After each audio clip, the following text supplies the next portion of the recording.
How to change browser to Chrome. Okay, if you have by default browser like Microsoft Edge or Safari, you can change it to the Chrome. So in this video tutorial we're going to talk about, so let's start with the video, guys. Before we start, I request you, if you like this video, hit the like button, subscribe my channel, and don't forget comments below. So I am using the window 10, so this is for window 10 or window.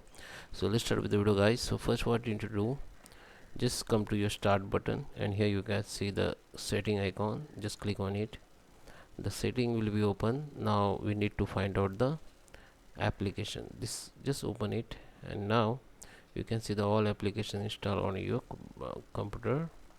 So here on your left side there is a sidebar, so we need to go in default apps, so we need to click on default apps. So here you can see you can choose the default app for any action like mail, apps, music, photos, videos. So here we have web browser. So in my case I have Chrome as a default, but if you have different, just click on it, and at right side you will get pop-up that you can choose from anyone.